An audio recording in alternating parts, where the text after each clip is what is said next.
welcome Before the Story, the only podcast that just got last place at the high school talent show. My name's Avery. And I'm Avery. This week, we watched a couple films. Oh yeah, we didn't watch Bloodshot. Nope. Because we're quarantined currently. We're currently quarantined.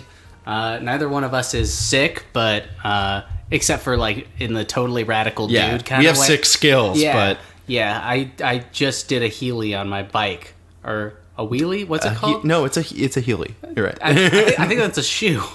So we were unable to see Bloodshot, but we did watch a fair amount of films this week, such as the television show Suits and the film Ghost. That's right. No. We've just been like combing through things exhaustively because there's no good movies left to watch in the world. That's actually totally not true. That's false, yeah. There's a ton of good movies to watch. We just choose not to watch good ones. Instead, we've been watching Riverdale. We watched Ghost Rider, and we also watched The Tuxedo. That's right, guys. We finally got Avery to watch Riverdale, something that no fan has ever asked us to do. But we did it anyway. Yeah, I don't know. It's not bad. I knew it was bad when we like sat down because we like cooked dinner and then we sat down and you were just like, "What should I put on?" Because you've been watching a lot of Jacob and Amir, and I like immediately I was like, "I think I want to watch more Riverdale." Like I could like feel it. It was so strange. So I'm gonna keep watching it. The plot deteriorates in ways that you can only imagine if you take a lot of drugs, which I think is a really good direction for a show in general. What's funny is that it didn't start off that great. It's just Twin Peaks, but like it is what Twin Peaks was making fun of. Yeah, which is unfortunate, but also excellent television. Let's be real. I mean, for a CW show, you can't get much better, and they don't get much better. Yeah, that's got to be like the peak. At least the production is really good. Like it all looks good. All of the actors are super hot. Yeah, it's like the hottest high school in the world. Yeah, it's unreal. It's probably because they're all pretending to be high school kids, but they're like 30 years old. Yeah, they are. It's just like not realistic. And I am really attracted to 30-year-olds. So specifically, 30-year-olds, send us an email for thestorypodcast@gmail.com. It won't be the first time I've dated a fan. Won't be the last. That's right. I'm coming for you, Jessica. Yeah, Jessica. You're going down. Oh, man. But what we really did watch was Ghost Rider and The Tuxedo. That's right. We're going to be talking about both of those movies because we couldn't see Bloodshot. Apparently Bloodshot's coming out on like some... Fandango Go or something like that. Fandango Go? No, I was thinking like HBO Go. But is it Fandango Go? If it's something like that, they should have called it Fandango Go. That's good. Fandango Go. Yeah, that's really good. But so we were like, shit, we can't do it. All the theaters are closed because of all the coronavirus stuff, which is totally getting out of hand. I kind of feel bad. I made jokes about it last week. Yeah, it's pretty bad. But yeah, but so we couldn't go and see that, and we were just like, well, shit, what are we going to do? And then we were like, well, we did just watch Ghost Rider. Like, out of like sheer convenience, it fell into our lap. So, and it's a pretty silly one to talk about. And then we also watched The Tuxedo, which less to talk about, but definitely kind of an interesting one. Yeah, definitely like a weird anomaly. And when that came absolutely up, forgotten. I remember just the commercial for that one, so I'm pretty excited about that. Yeah, me too. I don't think I ever saw that one. I think that's the first time I had ever seen that. Yeah. But I remember the trailer pretty vividly. Yeah. So the general plot of like, guy finds a tuxedo that makes him super cool. Yeah, exactly. Do you want to hop into The Tuxedo? What was going through your mind when I said we're watching The Tuxedo? When you were like, oh, pick something, dude. I was like, I'll watch anything. Oh. So, sure. I was thinking, I'm going to be mean to Avery tonight, I guess. We ended up being like, kind of like, this is kind of whatever, you know? Yeah. We kind of spread out the movie over the course of like one whole evening. I think that you like took a nap. Like we did a whole bunch of laundry. Yeah, we did laundry. And then we started it, and then it was like all back and forth. But The Tuxedo, man. It's really interesting. I very vividly remember the trailer for that movie. Because all of the stuff that was in it was all the Jackie Chan stuff with him doing cool kicks and stuff. Yeah. And the singing part when he was singing like James Brown. Yeah. So that was all in the trailer. Because I had no idea. I was like, there is a white woman in it. I'm pretty sure about that. I wasn't sure it was Jennifer Love Hewitt. And actually wasn't sure it was Jennifer Love Hewitt until about 10 minutes after she had come on screen. And so that looks like Jennifer Love Hewitt. That's crazy. It just could be her. Yeah. And it was. Couldn't process that. Yeah. As a Like, what happened to her? Like, has she done anything? Or does she just, like, have kids and then stop? I mean, I have kids, but I still do movies. Yeah, I guess we're going to find out. Let's do it. Yeah, I'm kind of curious, because I haven't seen her in anything. I can't even remember the last time her name was mentioned. You know, like, I literally can't think of a time that somebody's talked about Jennifer Love Hewitt aside from us. Yeah, I'm seeing photos of her and going, wow, she got a lot older since I've seen her last. Yeah. Well, that dude, the Tuxedo was 20 years She's ago. from Waco, Texas. Oh, no shit. There you go. Let's see here. What's her most recent? She's only been in 61 things. So she was in 911. She was in the TV show. Oh, she hasn't been in anything in a long time, but just started being on the TV series 911. Interesting. Which I don't know what that's about. She must have just taken a hiatus and then said, I got time. The kids are older. Please guess the name of her last feature film. Something that I would find really funny, but also kind of offensive. That's right, Zootopia. 2012's Zootopia. That is really funny, kind of offensive. Oh, man. We should watch that one. I kind of want to. Yeah, I kind of do, too. It's kind of a cultural thing at this point, I'm pretty sure. Man, that's the last time she was in a feature film. 2012. It's been some time. Yeah, she's been in a couple TV shows here and there, but only 3. Like, she's really been off the board. I wonder what happened. Yeah, I think she just had kids, and then she had made a ton of money, so she was just like, whatever. Yeah, why would she fucking do anything? Yeah, exactly. She would just take care of the Hewlett. kids. I mean, why would she? Yeah, exactly. She bought up a bunch of Hewlett-Packard stock because she loves Hewitt so much. She's really into it. Good for her. Anyway, so yeah, there's that. I guess before we super jump into it, we should talk about 5-star ratings on Apple Podcasts too, shouldn't we? I've heard that they're very good for you and may in fact be the cure for the coronavirus. So that's bold. Yeah, well, you know, heavy claim. I wouldn't say that unless I knew it was true for sure. So I'm gonna say, make sure all of your elderly or immunocompromised friends and relatives, and make sure that all of your friends and relatives also give us 5 stars on Apple Podcasts. Or they will die. I mean, or they'll die.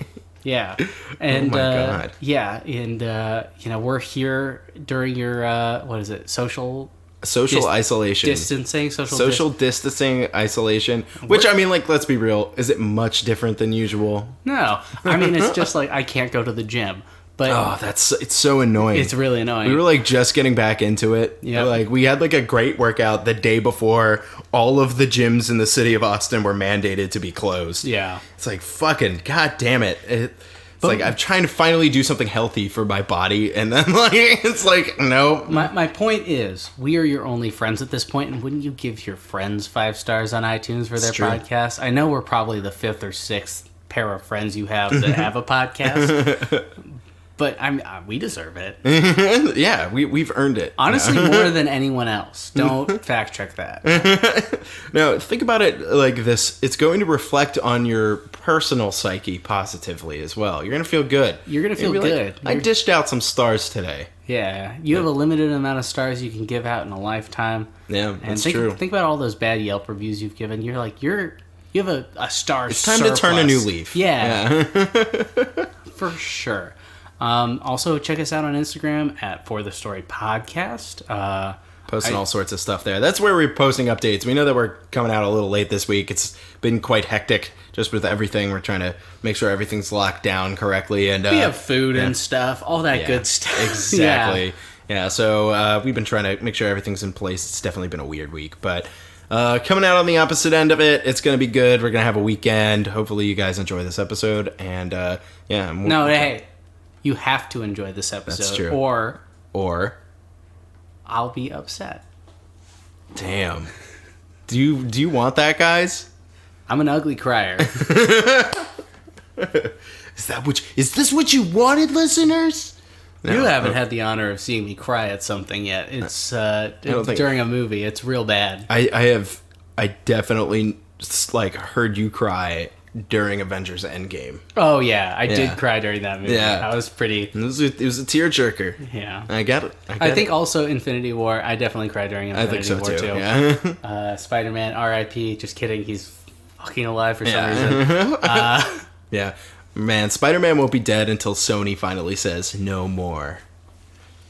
I think Sony's gonna die. Yeah, I think so too. It'd be interesting if Marvel just bought Sony. I don't think that's legal at this point. Yeah, I don't think so either. Yeah, I think that's super illegal. Yeah, there's so much like... even the Fox merger was such a big, like, is this okay? Like, it's interesting because, like, you can monopolize entertainment, and I feel like it's way, like, the stakes are way less. Because, yeah, you know what I mean? Like, rather than oil companies. Or, like, I make all of the insulin in the world. Exactly, yeah. Like, that's not okay, but I feel like when it comes to, like, making movies... As long as they're okay movies, like, I'm fine with it. I mean, they have as infinite resources, at least functionally. So it's like, they're gonna make stuff. But I guess like what would happen if they were monopolized is they wouldn't have any competition. So the movies would theoretically just slip in quality if it was a monopoly, right? Yeah, I mean, it's a little more complicated just because like actors want to do a good job. That's I feel true. Like because like it's there's not so many like interests involved in a movie. So it's like filming like all the different like while they would have a market media share, all those different like working parts like cinematography and acting, those people still want to do good because that's not monopolized. Yeah, and there's just so many moving parts. I feel like it's impossible to like legitimately monopolize something like that. Yeah, it just would be a redundancy of titles more than anything. Like they wouldn't stray outside of Disney, which means probably less R-rated films. Yeah, probably. Which would be bad. Yeah, that would be bad. R-rated films are actually just starting to get really worthwhile again. Yeah. But, shit. Hopefully that doesn't happen. We'll see. Disney's definitely absorbing everything, but not the Tuxedo. Yeah, and definitely not the Absorbing Man, my favorite comic book character. That's coming next. Oh, man. Yeah, exciting stuff. Yeah. I wonder how they would do that. A modern Absorbing Man. Man, that's how you know. The MCU's done when they're bringing in the Absorbing Man. I feel like there are a couple movies out from that. Yeah. It's just like, what do we got? That'll be like post-Galactus timeline, right? I don't know. I wouldn't have been surprised if the Absorbing Man was fighting Black Widow if I didn't know it was Taskmaster. I could see it. I could see him as like a one-off kind of guy. Yeah, for one of those like feet on the ground, no superpowers people, Absorbing Man's a great enemy. Yeah, because you can just turn into metal. Yeah, the Absorbing Man. It's like they couldn't call him like Absorbo or something. Absorbatron. Yeah, the Absorbinator. Alzorb. Yo.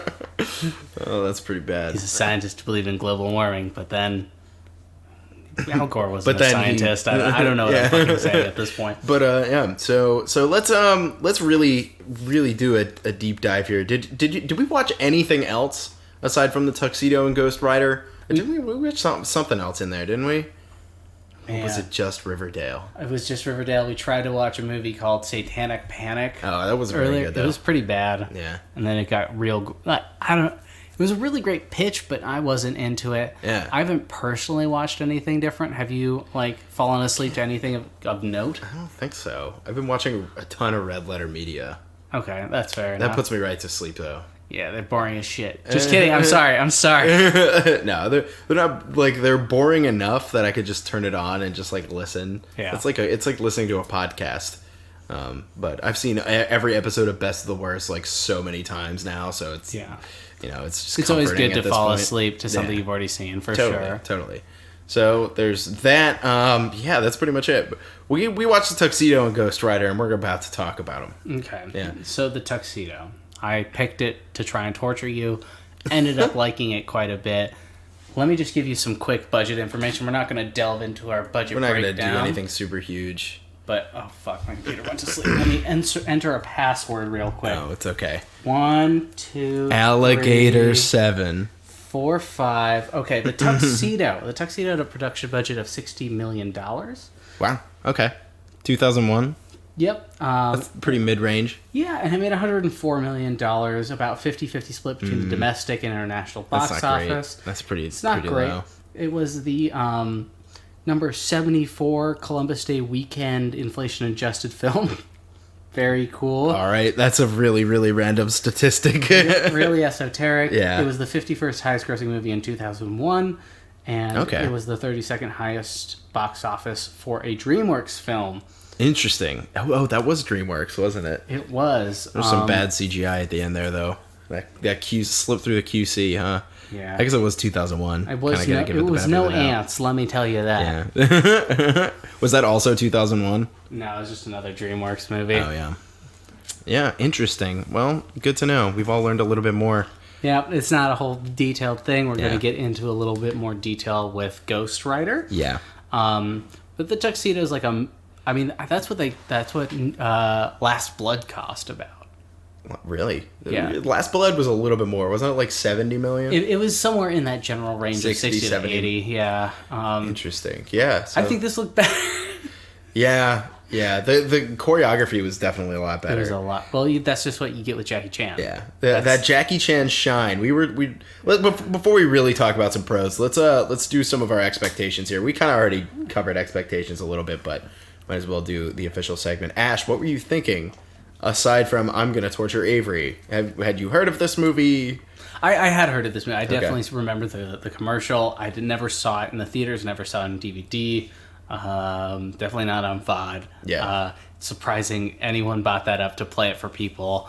Yeah. But it was mostly like, I can tolerate this movie. I know I can. Yeah. I've seen worse movies.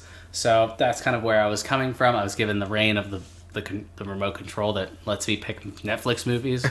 So that was good. What about you? When I said we were watching The Tuxedo, what were you thinking? What was going through your brain? I remembered the movie, and I remember being a kid in 2001 and not wanting to see it based on the trailer. So I was like, let's see if this holds true. I still don't think I would have liked it if I was a kid. I didn't think it was bad. The good parts were actually decent, but we'll definitely talk about that in a minute. But I was just expecting a bland, just tasteless, very just nothing kind of movie. Nothing really enjoyable. But I do like Jackie Chan, so it's just like he's gonna be probably the best part of the movie. Yeah. You're pretending like you're psychic now? Yeah. That's not chill, dude. No, it's just like I had a feeling. I was like, this guy, like, that's Jackie Chan's thing. I feel like in the early 2000s they were putting him in all sorts of movies like this where it was just kind of bland, but he's in it. Yeah, no, he definitely was in it. Yeah. Speaking of things that were good about the movie, though. All right, yeah. Let's hop into some pros real quick. Pros. Let's talk about what was good about this movie. Yeah. Easy off the bat.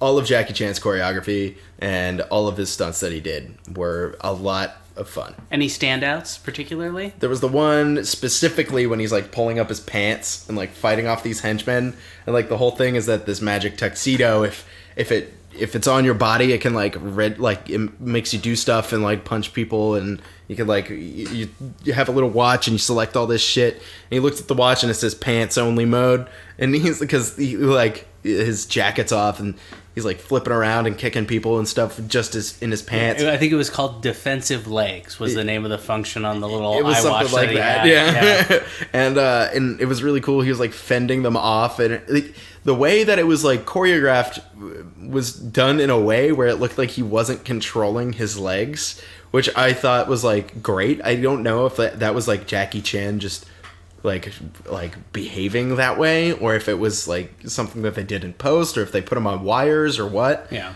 But it looked really cool. And like all of the choreography, we were like we would go from like boring dialogue scene with nothing to like almost nothing to offer to whoa, Jackie Chan's fighting someone, this is fun, whoa. Yeah, like we were like clapping, and like there were also some like good Jennifer Love Hewitt ones. I remember specifically there was that one part when she was by the pool and the guy was going to kill her, and she used the folding chair to help flip him over her back. Yeah. There were like certain shots. It was like clearly it was not well her, choreographed, but it was like generally well choreographed. I wonder if Jackie Chan had like a say in all of that. Maybe. Not really sure. Maybe. I don't know. If I was making a movie and it was kind of mid-small time, I'd probably trust Jackie Chan to choreograph some. I don't know if he does choreography or if he probably has a choreographer that he works with usually. That may be the case. I'm unsure. Yeah. Another big pro, I think that the Chekhov's gun in this movie, it defied your expectations. You were expecting when he put on the suit, it was like demolition mode, and you're like, this is how he's going to win. Yeah. But the actual Chekhov's gun was, he saw that the suit forced him to always light a cigarette whenever. Yeah, that was good. I thought that was like really. I think that this movie generally like took those things that you're expecting from a standard filmmaking standpoint and like did kind of turn them on its head. You know, you expected him to get with Jennifer Love Hewitt. He does, but first he fails at asking out the girl he tries to ask out at the beginning of the movie. Yeah. So what he's talking about with the demolition mode, it's like the first time he puts on the magic tuxedo, that he's like a driver for this secret agent guy, and he puts on his magic tuxedo after something happens to the driver guy. You missed that part. Yeah, he was dehydrated by the big bad guy. Oh, cool. He was very dehydrated. He needed a Gatorade real bad. Yeah, and there was nothing he could do. And it was played by Lucius Malfoy. Yeah, Lucius. Avada! Who doesn't have another name, but it's okay. No, I can't remember. I'm sure that actor has a name. Yeah. I'm almost positive. And so the first time Jackie Chan puts on the magic tuxedo, he's like scrolling through all the functions on the watch, and he like stops on demolition mode, and it starts just breaking shit. And I was just like, that's got to come back around. That's kind of funny. Like I felt like, come on, he's gonna switch it to demolition mode or switch the villains to demolition mode and blow up some secret lab or something like something like that. Yeah. But it ended, I think honestly the one with the cigarette lighter probably is better. I thought that it was a really clever thing because it was such a small moment. He was like trying to seduce this woman who like was married to the bad or engaged to the bad guy, and he was trying to seduce her to get information. He ends up getting the water skipper thing, or water strider or whatever it was. Yeah. The he gets MacGuffin. that pen and ends up solving the mystery. But when she pulls out a cigarette, whoosh, he lights it. He just kind of looks at his hand for just like a split second, and I thought it was a really great payoff for a movie of this quality. Yeah, bringing like that back around was pretty a clever, good move. Yeah. So there was that. There was another one at the end, which we both thought was going to happen. So basically, Jennifer Love Hewitt like finds out that Jackie Chan's really pretending to be someone else that he isn't, and like makes him take off the tuxedo. Like I think she holds him at gunpoint, and then she gives it to the villain guy, kind of inexplicably. I didn't really understand that. I don't doesn't really make understand why any she sense. did that either. Yeah, it doesn't make any sense. And so it was so the villain guy could have the tuxedo too, so they could do the two tuxedos fighting. But Jackie Chan's just like, oh no, like what do I do? Now I'm basically naked. And so he goes back, tries to figure out the mystery. He figures out the mystery and then finds out that there's another tuxedo, like another magic tuxedo. I was really so convinced that there was going to be an arc for the character, believe it or not. And that the tuxedo that he found, the second one, was actually just going to be like a regular tuxedo, and the power was in him all along. Yeah. He just needed a little bit of boost out the door to find who he really was, and now he doesn't need the magic tuxedo. He could just be just as powerful. No, just two magic fucking tuxedos. Yeah. Just two. Yeah, I mean, it was fine in a lot of ways. And it's a great message, kids. You can be really awesome and good at things as long as you have an artificial supplement, be it steroids, be it magic tuxedo. Definitely steroids. Yeah. Take steroids, kids. Outer exoskeleton, super suit. As long as you have something like that, you can actually get things done. Otherwise, sorry. I mean, Iron Man taught us the same lesson. Yeah, but Iron Man also was a genius on top of that. Jackie Chan in this movie was just kind of an idiot until he puts on the super tuxedo. Yeah, well, he does have a Hooters t-shirt, Avery, and I need you to respect that. Argument rescinded. You're right. Or rescinded. There you go. Rescinded. So... All right, well, to finish off our quickie review, what would you say were the big cons of this film? The whole plot. Just like everything about the plot. Every moment that Jackie Chan wasn't fighting someone or doing something, like articulating in some way with the tuxedo, every time that it wasn't that and like an action scene, it was really boring. It was just like, I don't even know what, like this evil guy owns a water company and he wanted to use water strider bugs to dehydrate the water, but that doesn't make any sense at all. Yeah. So the water would dehydrate, so he was going to poison the water supply, so everyone had to buy his bottled water that he owned. Yeah. So in effect, but they had a weird way of explaining another it. pro. They basically got the idea for the greatest James Bond movie, Quantum of Solace. Actually, remarkably similar. Yeah. Yeah. Another con. Yeah. Way too much sexual harassment at the CIA. Yeah. Like, weird. Yeah, it was getting to a point where we're like, oh, that's totally cool and normal. I guess 2001 really was a different time. Yeah, it was a different time. Yeah. They were staring at their butts, and it was a pre-butt era. So, like, everyone had a flat ass. Yeah. And they were like... the pre-butt era. Look at this. Look at all this. Just look, I'll zoom in. I'll zoom in on these no butts. Yeah, it was really weird. And, like, it was like everything, like, it's very stupid. Yeah, it was dumb. It was very, very stupid. Nothing Like, makes me think that the CIA is competent. Well, I never thought that, to be fair. Yeah. Well. Shit, yeah, definitely a negative there. What else was there?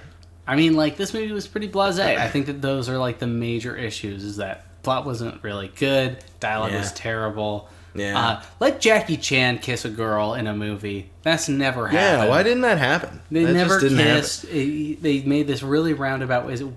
I don't understand it. I was actually watching a series of Jackie Chan clips because YouTube probably spied on me. Yeah. But like he was talking about like how like I can have a romantic story, but I never get to kiss the girl at the end, and I'm like, So strange. it's really weird. Yeah. Well, what can he do?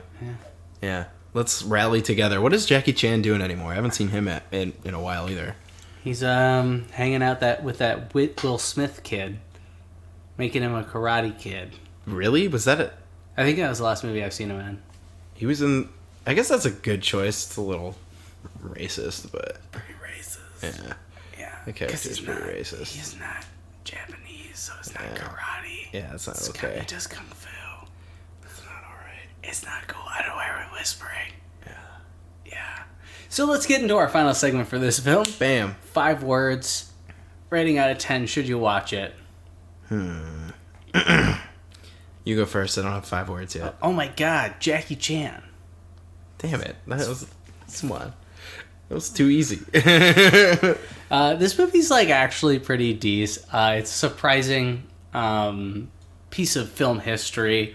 I think that it rivals, Scorsese, Kubrick Oh my god. in dude. terms of execution. It breaks all the tendencies of the spy thriller. I think that Jackie Chan is inhuman in terms of his ability to do his own stunts, and Jennifer Love Hewitt is definitely not a piece of wet toast. This movie gets a 10 out of 10. Perfect Stop, movie. dude. Stop. Come on. Amazing God. film. Great movie. I love all the movies this week. This is a my good God. week for movies. Oh my god. All right. My 5 words are: the Tuxedo was a movie because it exists. It definitely came out. Whew. Yeah. Hot take. Yeah. Right. It is technically a film. Jackie Chan is the only redeeming part of this movie. Pretty much, the plot was pretty garbage. The dialogue was stupid. Yep. Like actually dumb. Like we were like, oh god. But when Jackie Chan is fighting something on screen, pretty enjoyable, pretty fun. So this movie, it's on Netflix. So since you're all quarantined, you might as well watch it. Yeah, watch it. Why not? Yeah, I like, didn't you're say not gonna watch be it. harmed. You should Yeah. definitely watch this movie. Yeah. I mean, it's like a weird piece of nostalgia. It's a weird like view back to 2001. Yeah, and That's you for know sure. what? This may be a controversial opinion. All right. I think this is why 9/11 happened. I don't think so. Oh, okay. I think Nickelback is why 9/11 happened. Did I ever tell you? So Nickelback's album Silver Side Up came out on 9/11. So they wouldn't have been able to hear it prior to the attacks. Well, right? Yeah. So, but here's the thing, right? There was a boardroom after 9/11 happened. You know that there were executives who were like, we should still release the album. Like they were like, This is bad, but it's not 9/11 bad. but we did put a ton of money into this, I just love the idea that There's you know no that way this is worse than the terrorist attacks. I know that it's not great, but it's not. they'll love it. They put it out there. Come on. America needs to come together. How about this album? Yeah. It's just so suspicious and weird to me. Very auspicious. Yeah. Very ostentatious. Anyway, Very yeah, Austin the Powers. Tuxedo gets a 3 out of 10.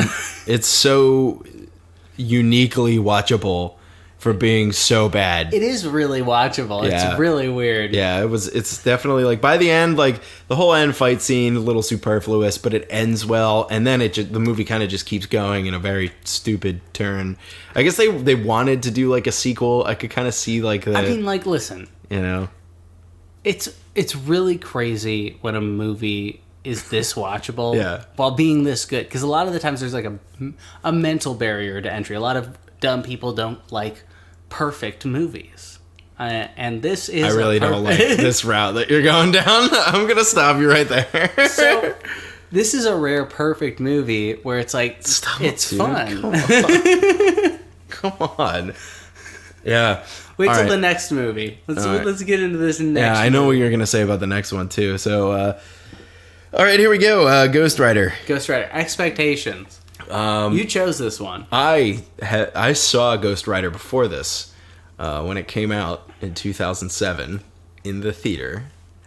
Bad move. I might have seen it. I don't know, but I might have seen it. I think my dad took us to see it, or he owned it on DVD or something like that. And so I was a kid, so I didn't know quite how bad it was.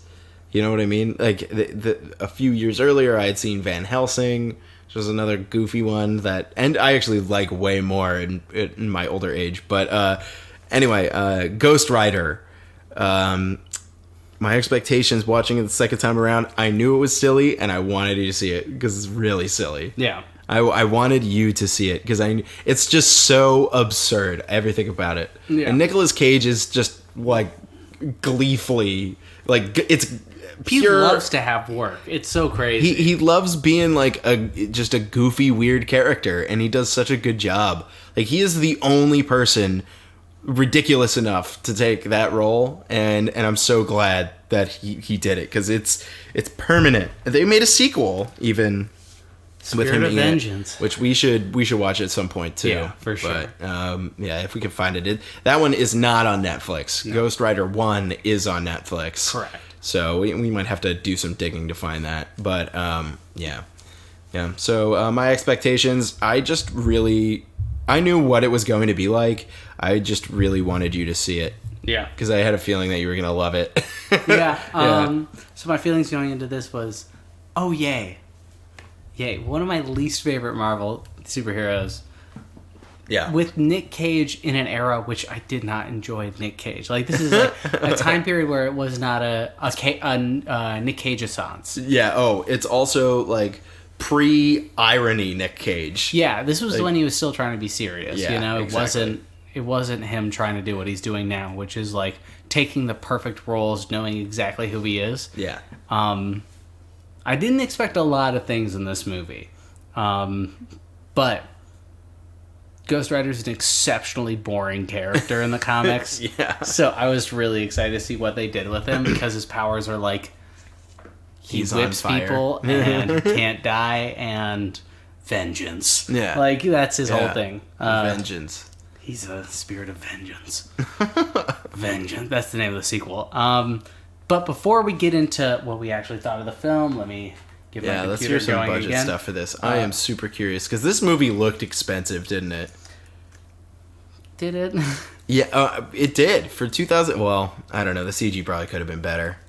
You gotta give it. Could it have been? You gotta probably not. You gotta put those lenses on. So, the approximate production budget of Ghost Rider was $120 million.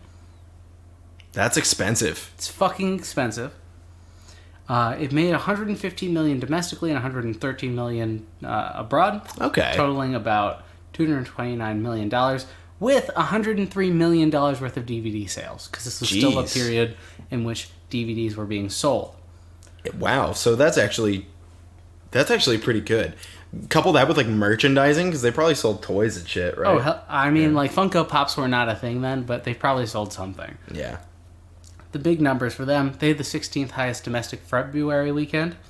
They had the 86th highest superhero weekend. The 90th highest number of theater averages. For Washington's birthday, it ranged between 7 and 5, depending on inflation or whether or not it was a 4 or 3 day weekend. 83rd highest Sony Pictures film, but the one we're going to be talking about today is the biggest domestic February day, in which they came in 39th. So, in terms of February movies, Okay. what are movies that would be ahead of Ghost Rider? Fuck, man. For 2007, No, just any year, February. I don't know, like 50 First Dates. Some like Valentine's Day shit.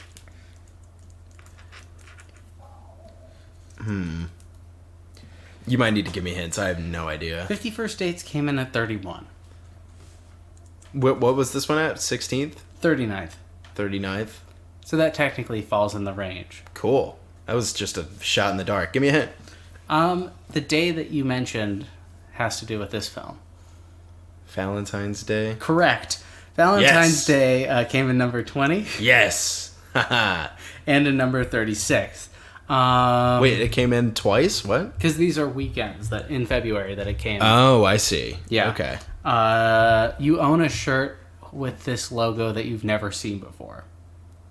I own a shirt? Yeah, with the logo and name of this film that you've never seen before. Really? Yeah, I made a comment about it and you're like, oh yeah, I haven't seen it. That sounds like me. I have no idea. Black Panther. Oh, yeah, I haven't seen Black Panther. This 2009 remake of a famous slasher film. 2009, was it the Texas Chainsaw Massacre? Nope. Was it Friday the 13th? It was Friday the 13th. This movie was a foray I don't know what that is. into R-rated movies for Marvel characters. Deadpool. Deadpool. That is, Yeah, it's in it's a good multiple one. places. It's in 30th. It's in 17th. It's in 7th, 6th, and 5th. Soiree? Yeah, foray. Isn't it a soiree? Shut the fuck up, Avery. Like, what is it's with a soiree is like a bougie party, right? Yeah. And a soiree is like a bougie So this movie stars Legos. the Lego movie. Lego movies in So multiple good. places. So good. This film is about a sea creature that is very popular with children and stoners. A sea creature popular with children and stoners. It's a cartoon.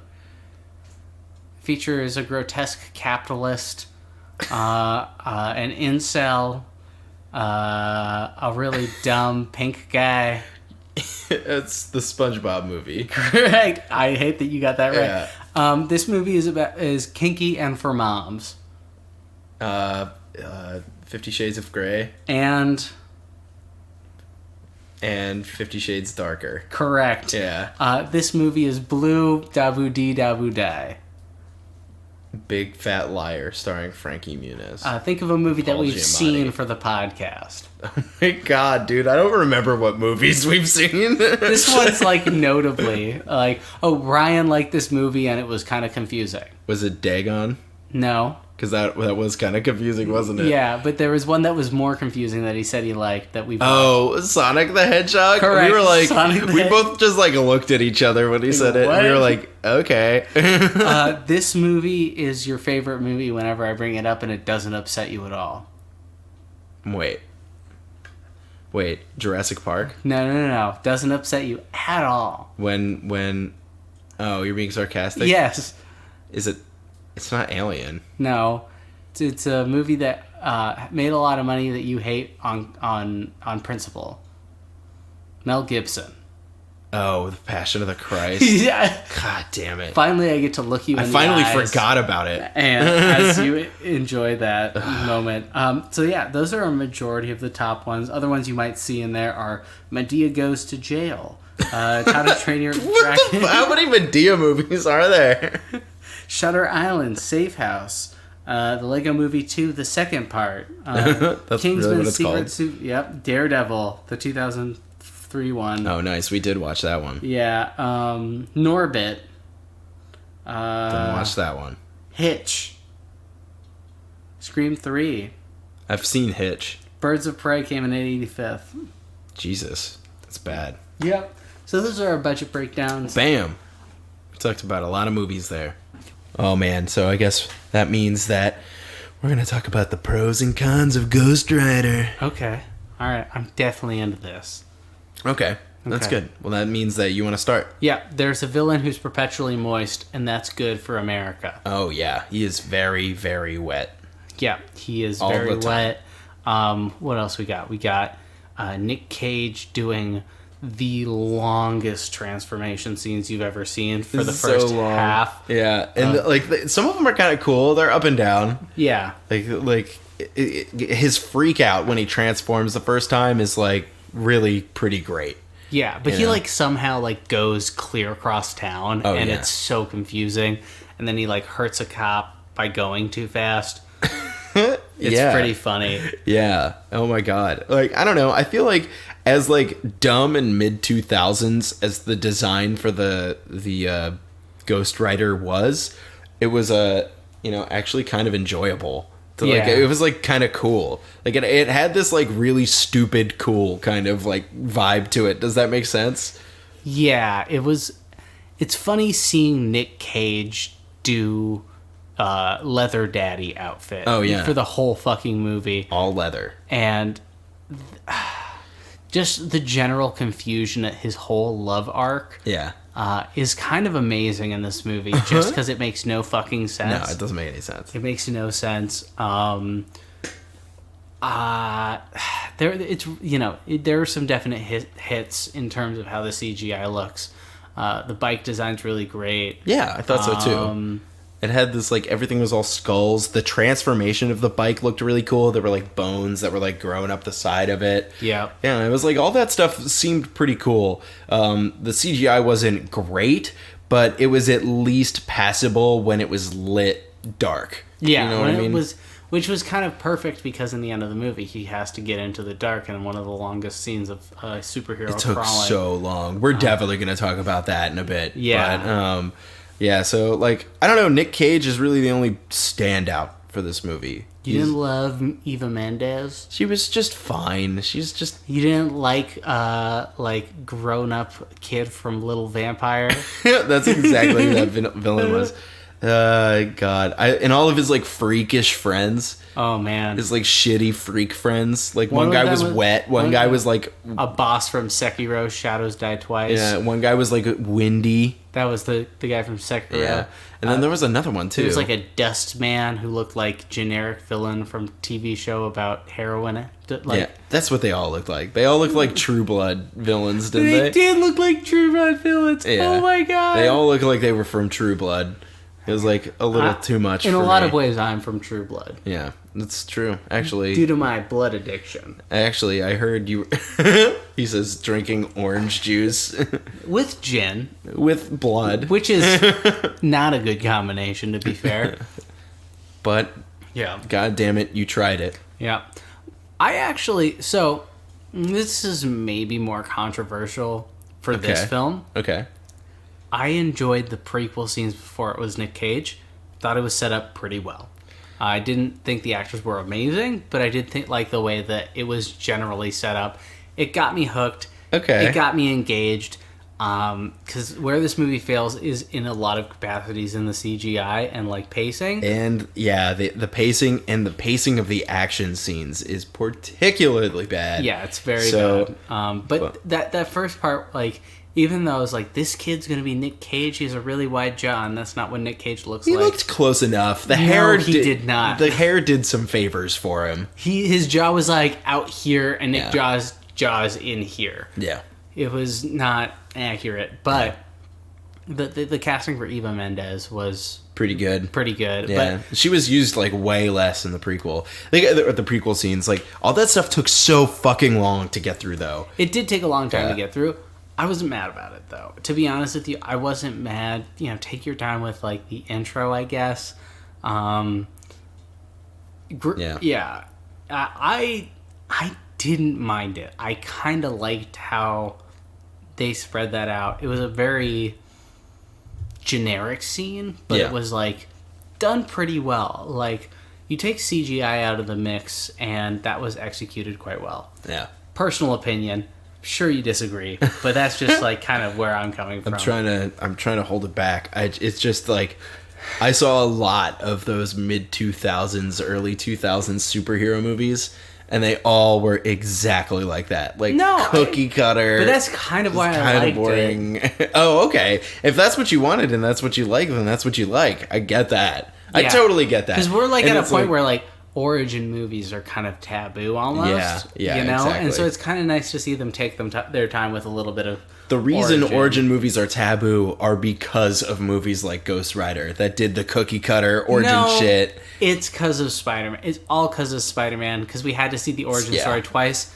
Batman, same thing. 3 times. Oh, I guess we didn't really see an origin story for Spider-Man this time, because you already know it. Yeah, you already know it. That was what made it so great when they first came out with that Spider-Man. That in Into the Spider-Verse was good, like, actually actively making fun of that. Yeah. Which is, like, even further in that direction. Yeah, exactly. Yeah, it's pretty good. And, like Batman, we've seen that so many times. Yeah. So many times. Yeah, there's going to be another Batman, by the way. But, like, for them to, like, think that it's an important part of the film is like kind of like not to be demeaning but cute. Like it's cute that they think that it's important and they take their time. Like I guess Ghost Rider is not someone who's graced the screen before for Marvel. Yeah, so they're kind of just like maybe it'll be good. It seemed like the people working on it actually actively cared about it. It didn't seem like there was a level of naivete that kind of made it enjoyable for me. It's like this is kind of generic, but they care enough to like put it in there and like not just make it bad CGI transformations of Nick Cage. Oh, which it could have been. It could have been. It could have been better. I think that the bad CGI transformations of Nick Cage were the least of the worries of the film. There were some definite other. Let's transition then. Let's talk about some cons because I definitely have some and I really want to talk. Get them. Yeah, let's do it. Let's do it. You're up first on the cons. So, for this perfect film, I play a lot of video games, and I fuck around with my voice on Audition frequently. Mm-hmm. And voice acting in video games is far superior than the voice that they gave the Ghost Rider. That is something I didn't pay attention to. Hey, but look out! I'm the Ghost Rider. It was like, shut up, dude. They could have gotten in there, and they could have like I could do something right now and pitch shift it for the I could make it better. Be like, ooh, and then all you need to do is like pitch shift it, add reverb, and then and like it would have sounded better. You can add like a modulation effect, so it like sounds like it's at the front of your ears. You okay? Yeah, I'm just gonna check who did that voice for Ghost Rider. Yeah, because they definitely they made him sound just so like piddly and like he just sounded weak. And I think that's something that's come around a lot in the last few years is digitally altering voices to sound better. Like when they're like a villain or something supernatural. So that was Nick Cage, interestingly enough. Oh, really? Interesting. Why didn't they modulate his voice then? They should have made him sound a little bit different. Oh well. Was that actually Nick Cage that was like being the Ghost Rider when Ghost Rider was on fire? I'm looking at it now. Yeah, because they could have just put like a green screen sock on his head, and then took his face out and then digitally edited in the Ghost Rider skull and stuff. Well, I've got a couple fun facts about Ghost Rider. All right, great. The first choice was Johnny Depp. That sounds real bad. Nick Cage dropped out at one point. I'm just trying to get... Nick Cage dropped out? Of the film at one point. Okay. I'm sorry. I'm trying to... Yeah. We can't forget Rebel Wilson was in this movie. Oh, yeah. She was very briefly. Well, all right. I got some other cons. Yeah. Well, the pacing of the final action scene was real bad. Oh, no. Okay. So it was Nick Cage's voice. Okay. Just to clarify, that was in fact Nick Cage who did that. It strangely was an award-winning sound designer who did that voice. Really? So maybe I'm just an asshole. No. It was bad. It was really not good. Yeah. But so the pacing of the final action scene. Oh.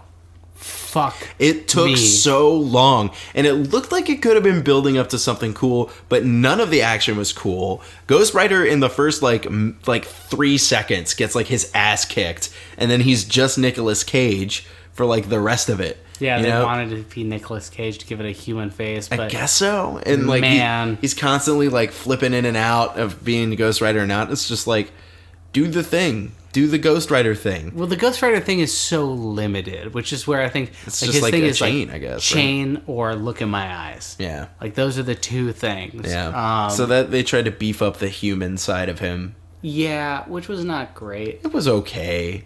It was okay. And that's the best I can give it, is that it was okay. No, that last scene was not okay. That last scene was bad. No, I'm just saying, like, them trying to give Ghost Rider a human side. That last scene was bad. It was straight up off. Yeah. Like, there were some times where the models, like, looked cool for all the 10,000 souls and the That wasn't one contract of them. Yeah. The ones that they used for the trailer looked really fucking cool. Like the one where he drives up the building and then does like the whip thing and then turns around and flies. That was all in the trailer. And that shit actually, we were like, wow, this is like the first time this has actually looked cool in this movie. Granted, it was just Spider-Man, but Yeah, but it was cool. Like, I don't know why his motorcycle can drive up buildings, but he's a superhero thing type deal.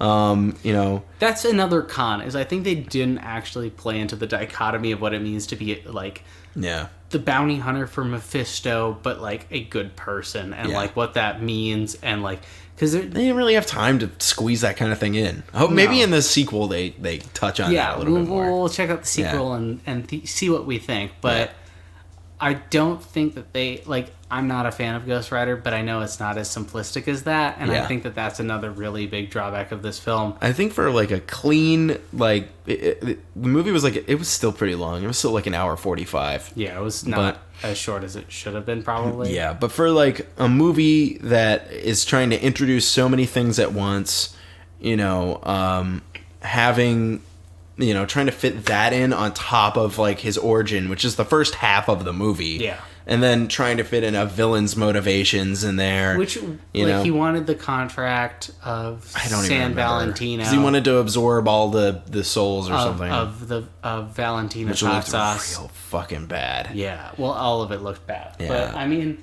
listen, Ghost Rider's not particularly an interesting anti-hero. Yeah. They didn't play him as an anti-hero.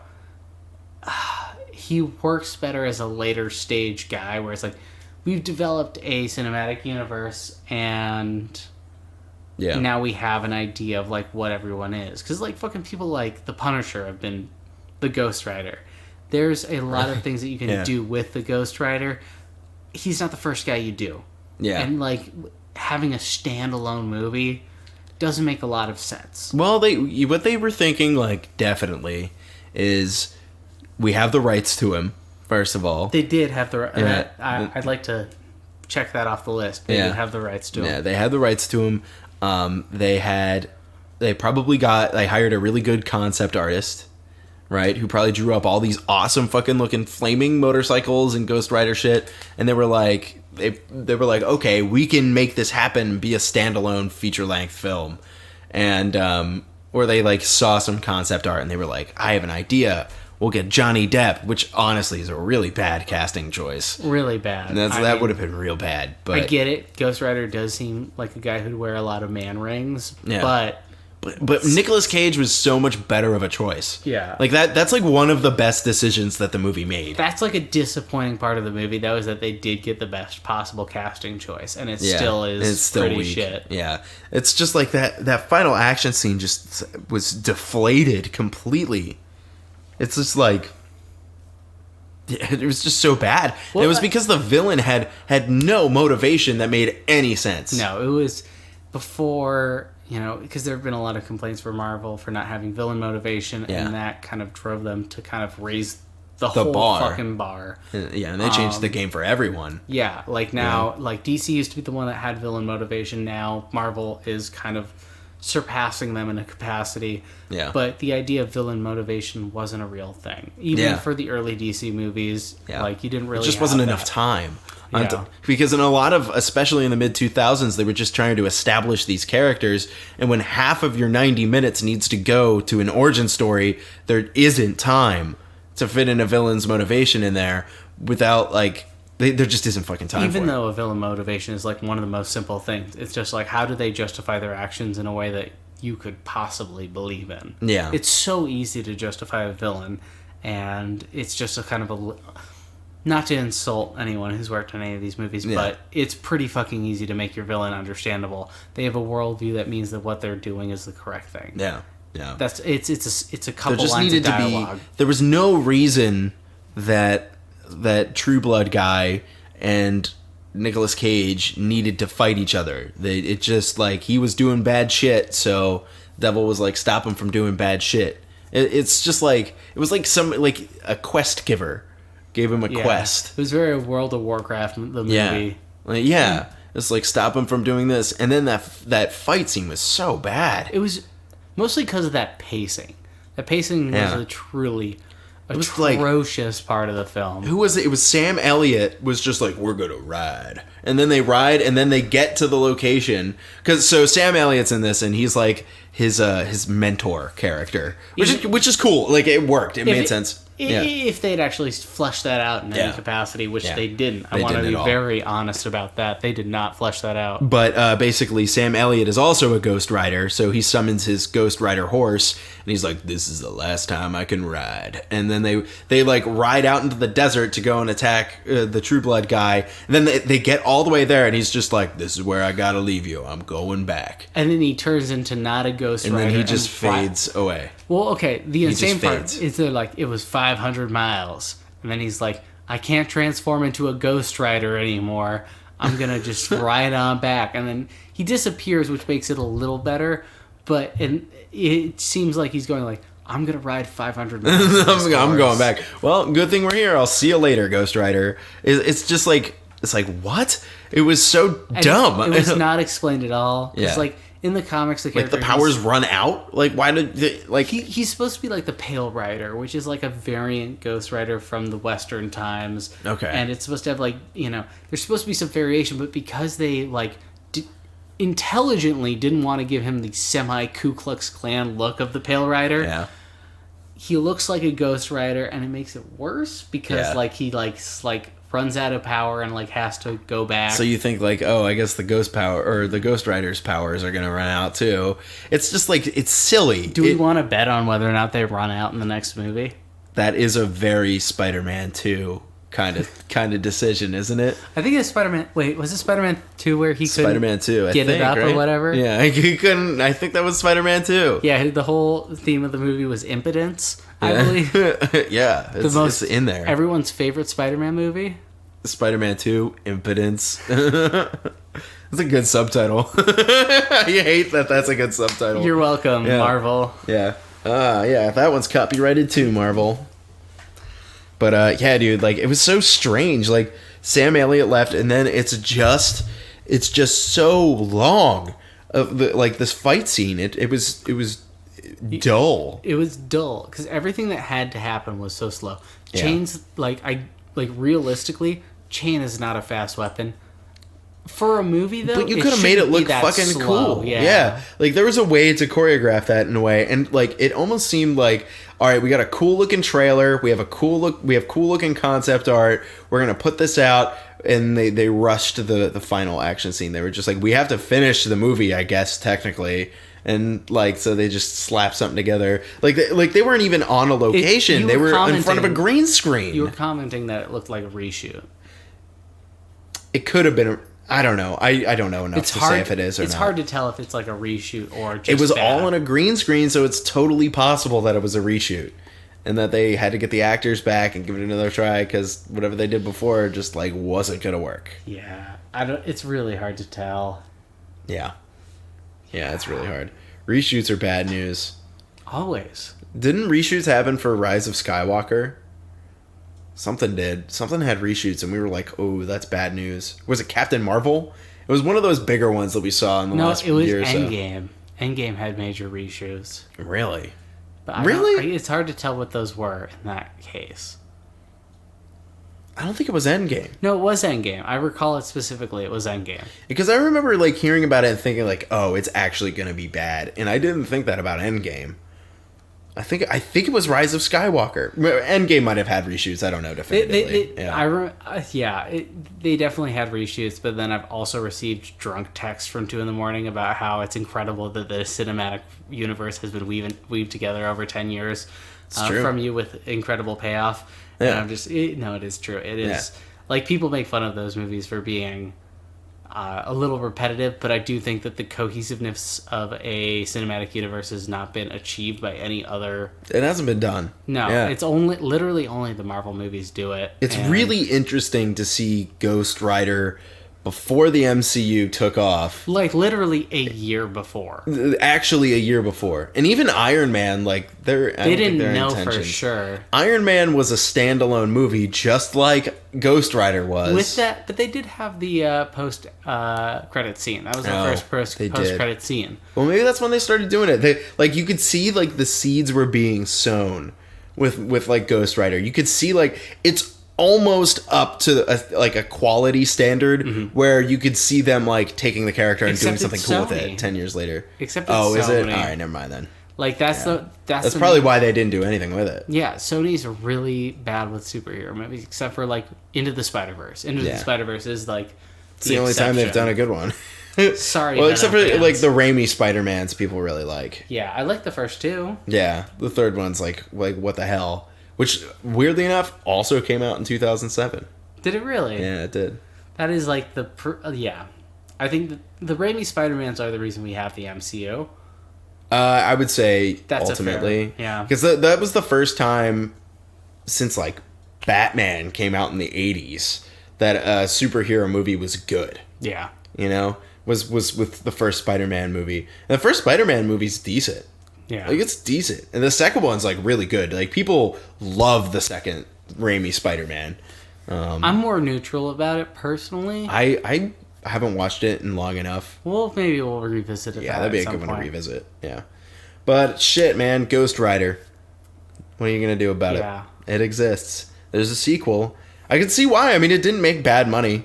No, Good on them. It made, like, a little bit more. Yeah. I mean, like... But $120 million is a lot of money for a movie. I'm trying to think of, like, a more modern movie that has a similar budget. I would say any like, MCU origin story movies. Those are costing $160K, though. I remember the last one we did, Captain Marvel, was around $160K in terms of cost. 160 million? Or 160 million, yeah. Was it really that much? Yeah. Damn. And that had problems. Like... Yeah. Not as many problems as Ghost Rider did. No, not even close. But it did have problems. It did have problems, especially with the CGI. That's specifically what I'm referring to. What else is similar? I can't think of anything either. I'm not going to look Yeah, we don't need to look it up. But, super bad. Yeah, Ghost Rider. It's really interesting because there were seeds of what could have been a pretty good movie in there. Yeah. You know? I think that they put all of their chips in the concept art and Nicolas Cage. And, like... They could have learned some lessons from Raimi on... Oh, for sure. For sure. I think that had you given a Raimi or someone of an equivalent talent this movie... Oh, yeah. It would have been pretty fondly remembered. Sam Raimi's just a fun director. All of the cinematography was just kind of flat. There were only, like, a couple really cool-looking shots... And those were the ones that were in the trailer. Yeah, it was almost like they were shot by the trailer company. Yeah, exactly. Or something like that. Or, like, they very clearly took... I don't know. Okay. Do you think it was better than Suicide Squad? Yeah, definitely. Yeah, okay, cool. Yeah, Suicide Squad is just an editing mess. Yeah, that movie's a nightmare. A pacing nightmare, too. Yeah. Like, the pacing at the end of this movie, the final fight scene's really bad. But... They kind of establish the final fight scene within the first 20 minutes of Suicide Squad and makes it have the worst pacing for a final battle. Yeah. Suicide Squad was an unfortunate movie. Yeah, an unhinged mess. Yeah. But Suicide Squad actually was edited by the trailer company. Which is dumb. That's actually something that happened. The same company that edited the trailer edited the whole movie. And that's why it's, like, so haphazardly spliced together. It's probably the same shit for Harley Quinn. Yeah, I think same that thing Harley happened. Quinn definitely had more seamless. It was better. editing. It was definitely better. And they had better shots in general. Yeah. And like I just think it was the cinematography was a lot like all the sandwich scenes and all the fight choreo was so much Oh yeah, better. the choreography was definitely a lot better, but Still, it had some definite flaws. editing weirdness. They're headed in the right direction. I hope they get a chance to like try and make it right because I don't know. Harley Quinn made nothing, so there's probably not going to be any more of those. Yeah, which is fine. I mean, granted, the general film style I'm sort of into, and I would like to see that executed well. Yeah, You know, like what the general it'll aesthetic be picked they up were going. and executed again. Yeah, It'll happen again. It's just there's probably not going to be another Harley Quinn movie. yeah. It's that movie was a big flop. Big flop. It's unfortunate because I don't think it deserves to be a flop. No, I don't think it was great. It but I don't deserved think to it- at least make its money back. You know, It's I makes me wonder if it really was. I think it was probably negative publicity coming off of Suicide Squad. oh, definitely. That's probably Yeah. the biggest portion. Yeah, and then I also think it's probably I think they thought that maybe the title was too long, but I really think it's almost entirely negative publicity. Oh yeah, Yeah. I don't doubt that at all. And then there is just a swath of people who like see an all female casted movie and they're like, nah, dude. Which is like, you know, Sometimes it's harder to relate. If it's harder to relate, but I don't I think kind of that, felt that a little bit. Yeah, It was kind of hard to relate to at times, but yeah, at times, but like I think that compared to how people were perceiving it, the actual execution of the movie was like far different than what they were expecting. Yeah. And like while there are certain things that I personally can't relate to as a man, I think that wasn't like the crux of the film. No, not at all. And we Yeah. discussed that Yeah. in our Harley Quinn episode. You should listen to a Harley Quinn episode. Yeah, it was actually a real good conversation. But Yeah. they didn't do anything to alienate men. Although I did feel that there were times that I was like, I can't really relate to this. Yeah. but you know, you don't have to relate to a movie at all times. Exactly. I don't know. Like, That'd like be weird if you did all the time. movies should They should only make movies for me. movies should help you relate to other people. I think that there is a merit in that. Okay. I don't know if Harley Quinn is a great example of that, but I think Yeah. that that's definitely something that films, you know, because like no films are all going to be about people like me. Yeah. And so the people that aren't like me, the people who aren't like you, like they should help you relate to those people so you can understand the plot and like have a dynamic bad guy, for example. Anyway, speaking of bad dynamic villains, should we get into our final segment here? Or do you have more negatives about this film? Oh, your bad dynamic villain isn't. Is that a con? Is that what? I'm sorry. I'm not sure where you're. Oh, going no. with that. I'm aiming towards the end of our Oh, review. yeah. Let's Like, do it. Should we do our Yeah. 5 words and everything? Let's talk some 5 words. Let's talk some ratings, some reviews. Should you watch it? Should you not watch it? Do you want to start? Yeah, chains and super shiny eyes. Nice. Avery probably perceives that I'm going to give this movie a 10 out of 10. Is that correct? Yeah, probably right. Yeah, well, he's wrong. I don't think this is the best bad movie. This is about a 7 out of 10. It's a pretty solid bad movie, but it has certain holes that make it unwatchable. Yeah. Namely pacing. Yeah. There are a lot of things I respect about this movie, especially trying to look at it from a 2007 perspective, which is late for the superhero pre-craze, but still like early enough that I'll give it the benefit of the doubt. You're locked in your fucking house. Go watch it. Like, Yeah. Why the hell not? Why not? It's on Netflix. It's fun. It actually is a pretty fun movie at times. yeah, at times. Yeah. I think it's probably an excellent background noise movie. Oh yeah, for sure. Do something else. Have your stupid friends over and drink beers. Yeah, but 6 feet apart. Yeah. Social distancing. Yeah. Arm's length apart. I'll be checking. Yeah. I have a ruler. Yeah. I'm chaperoning this dance. If you're close enough that I can put 12 Bibles in between you, you're fucking dead, dude. Bible's length apart, kids. That's like irritating me. Like the fact that I know that there's someone who's probably said that to children before. Yeah. Make sure All your these Bible's kids keep length trying apart. to fuck, and it keeps making me upset. Yeah, exactly. It's like we have to delay the inevitable for as long as possible. Shut up. Like Anal only. Oh wait, that's not what they're trying to say. Yikes. So my 5 words, I got them. Okay. Big bad motorcycle leather daddy, because that's what, that's what that movie was. Ghost Rider is a little funny at times, a little boring at times. Should it be played by Tobias Funke from Arrested Development? That as Ghost that Rider? could have been pretty good. Wow. Maybe in the threequel. Come on. You know you want to do it, Sony. Oh. You got What's that nothing actor's else. name? It's David something. David Cross or something. Yeah, like David that. Cross. Yeah. Oh, that would be good. Just pretend like Nick Cage is in the movie still, and everyone's treating him like it's still Eva Mendes, but David Cross. She acts like it's the same character. Holy shit, God. I love it. So yeah, I mean, Ghost Rider's a 4, maybe a 5 out of 10. Okay. No, but it's a 4.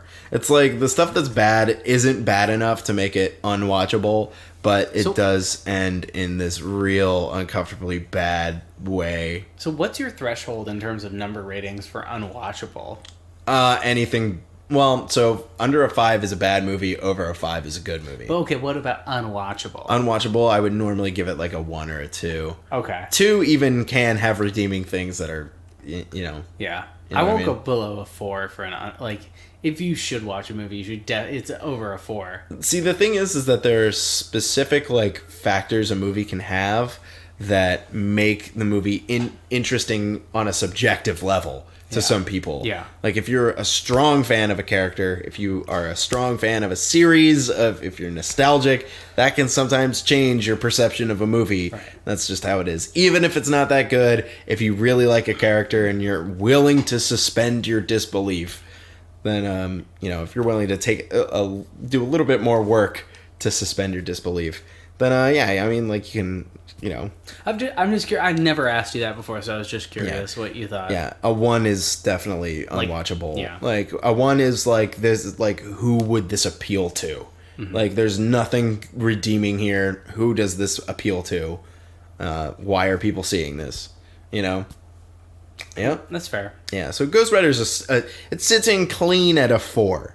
I think that's nice. Yeah, it's a nice spot to be because it's not horrible, but it's not a good movie. No, it's certainly not Yeah. a good movie, but I definitely think it is watchable, which Yeah. is why I was curious. Yeah, it's got some like stuff in there, and there's some funny, shitty like. Because we actually sat through it on like Dog Soldiers, which we We were didn't exhausted, really and we were like, sit can't through. do this anymore. Yeah, that was a lot. But shit, Ghost Rider. There you go. We're gonna watch the next one sometime this week. Yeah, we're hoping Maybe next. to. Yeah, I'm gonna be quarantined until the beginning of April anyway. So yeah, stupid Jim. yeah. Oh, I'm so annoyed. So fucking annoying that it's closed. Yeah. It's April 1st, and then we'll be able to start going again. Well, April Fool's, dude. No, don't even. All right. Sucker! All right, guys. Well, thank you so much for listening. That was our episode on the Tuxedo and Ghost Rider. We'll be hanging around. We're going to get the episode out on time next week. And we love you all. Goodbye. Look into my eyes.